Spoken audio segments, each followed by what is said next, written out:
Assalamualaikum warahmatullahi wabarakatuh dan salam sejahtera. Bersama lagi dengan Cikgu Hazim pada hari ini.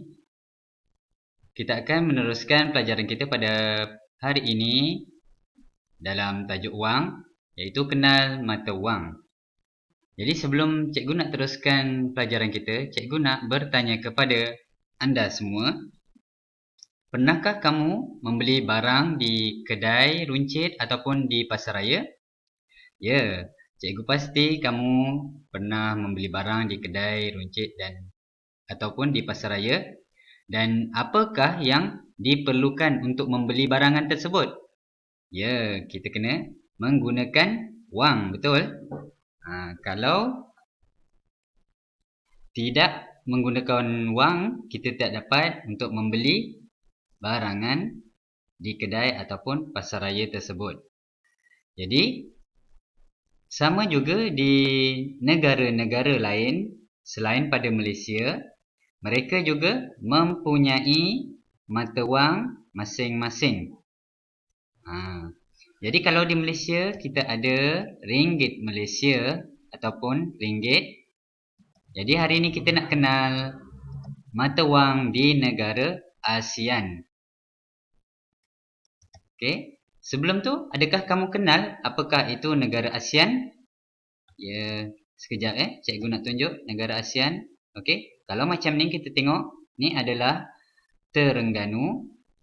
Okey, kalau kita besarkan peta ni, okey, kita akan nampak Malaysia. Ni semenanjung Malaysia, sini Sarawak dan sini Sabah. Dan kalau kita besarkan lagi, kita akan nampak negara lain selain daripada Malaysia, iaitu jiran kepada Malaysia, Singapura di bawah ni, Indonesia ni sini, Filipina, Thailand, Kemboja, Vietnam. Jadi kalau kita besarkan lagi, kita akan nampak negara lain yang ada dekat dunia. Tengok Jepun, Korea, China, Malaysia di sini. Okey, Arab Saudi, India, okey. Dan juga Amerika Syarikat. Amerika di sini. Okey, baik, kita teruskan pada pelajaran kita. Okey. Untuk negara Brunei, Brunei menggunakan dolar Brunei. Okey, ni adalah ringgit, iaitu Malaysia di sini, Singapura di sini. Ni Singapura menggunakan dolar Singapura. Okey, Kemboja menggunakan rial. Okey. Kita tengok di bawah sikit. Okey, baik. Rupiah digunakan di Indonesia. Jadi kalau kita pergi melancong ataupun berkunjung ke negara lain, contoh kita berkunjung ke negara Indonesia, kita kena menggunakan rupiah. Okey. Filipina peso, Vietnam dong, okey, Thailand baht. Okey, baik. Kita tengok apa yang dikatakan oleh murid ni.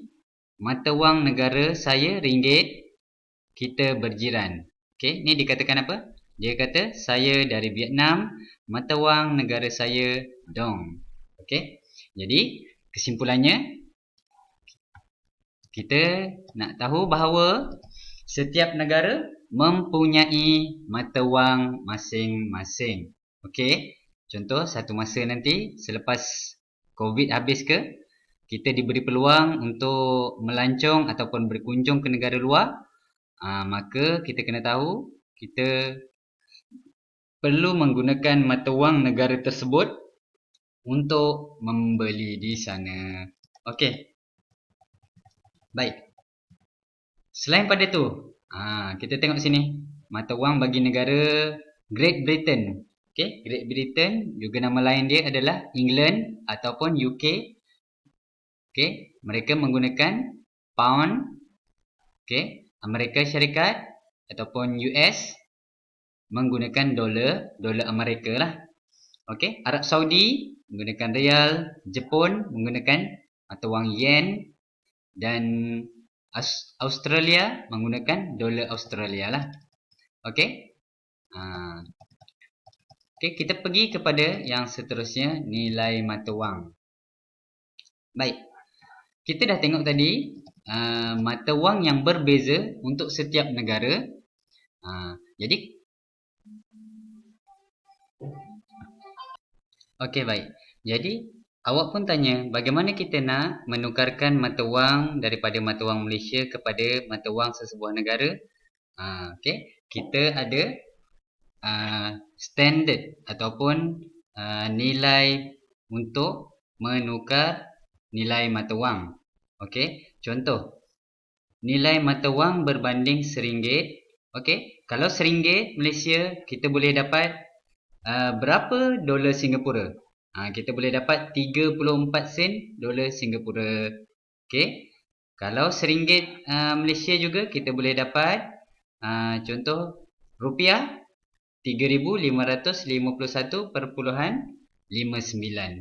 Okey, dan tengok kamu dapat lihat perbandingan untuk negara-negara lain jugalah. Tapi ini adalah perbandingan pada tahun 2018. Untuk perbandingan semasa kamu boleh lihat pada nilai semasa lah. Okey baik. Okey, seterusnya kita tengok untuk celik wang. Okey. Kita dah tahu, kita dah belajar mengenai wang dan kita dah tahu apa itu wang.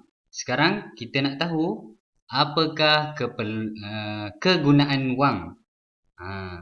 Adakah kita boleh membeli segala barang yang kita inginkan? Jadi sebenarnya wang mempunyai beberapa kegunaan. Yang pertama sekali adalah kegunaan asas ataupun keperluan kita panggil. Jadi untuk kegunaan asas kita mengatakan bahawa itu adalah keperluan. Jadi apa murid ni kata? Tengok, gunakan wang untuk keperluan dahulu. Okey, jadi sebenarnya kita hendaklah bijak ataupun pandai dalam menggunakan wang. Jadi apa keperluan yang penting bagi kita? Yang pertama adalah tempat tinggal. Yang kedua, pakaian. Yang ketiga, makanan. Okey. Ini adalah keperluan yang penting. Kalau kita mempunyai wang tetapi kita tidak membeli pakaian, macam mana kita nak dapatkan perlindungan? Betul? Kita nak menggunakan pakaian untuk menutup aurat. Kalau kita ada wang tapi kita tidak membeli makanan, kita hanya fikir nak beli telefon ataupun handset, maka kita akan kelaparan. Okey? Sama juga kalau kita tidak menggunakan wang untuk mempunyai tempat tinggal, maka kita tidak dapat berlindung daripada hujan dan panas. Maka kehidupan kita menjadi tidak selesa lah. Okey baik. Seterusnya, selain pada keperluan, kita juga mempunyai kehendak. Okey, kehendak adalah barang-barang yang boleh dibeli untuk menjadikan hidup lebih kualiti dan selesa. Okey, ini adalah perkara kedua yang boleh kita fikirkan jika kita mempunyai wang, kita boleh membeli kehendak. Yang pertama, ini adalah pendidikan. Tengok gambar murid memakai baju jubah menerima hadiah. Yang seterusnya, kehendak kita ni seperti jam ataupun telefon. Ni yang seterusnya barang permainan. Yang seterusnya adalah membeli coklat ataupun manisan, aiskrim untuk kita makanlah. Okey, jadi murid ni kata kita perlu menabung. Wang ini sangat berguna. Ya. Jadi kita di samping kita mempunyai keperluan dan kehendak, kita juga boleh ataupun perlu menabung wang kita. Okey. Baik, seterusnya kita pergi kepada menyimpan dan melabur wang. Okey, kita tengok apa yang anak ni katakan. Ibu, kita perlu menyimpan wang. Ibu dia cakap, ya, wang itu berguna untuk kamu melanjutkan pelajaran.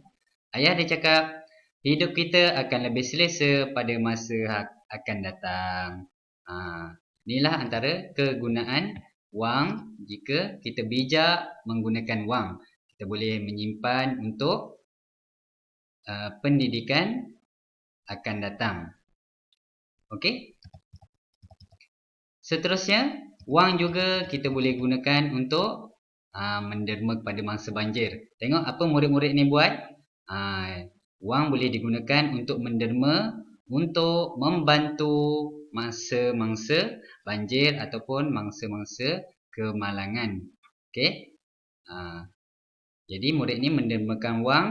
Murid ni mengatakan mereka boleh beli barang keperluan. Jadi apabila kita beli barang keperluan, kita boleh memberikan derma kepada mangsa-mangsa banjir. Okey. Seterusnya kita pergi kepada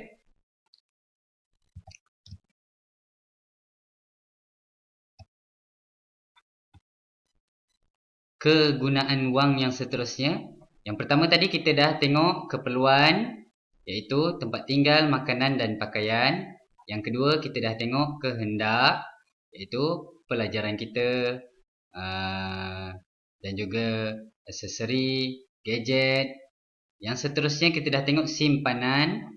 Yang seterusnya kita boleh gunakan wang untuk pelaburan. Okey. Ini adalah pelaburan, contoh-contoh pelaburan. Baik. Cikgu rasa setakat itu saja untuk tajuk kita, celik wang dan juga mata wang negara lain. Sampai sini saja. Okey, sehingga kita berjumpa lagi pada pelajaran yang akan datang.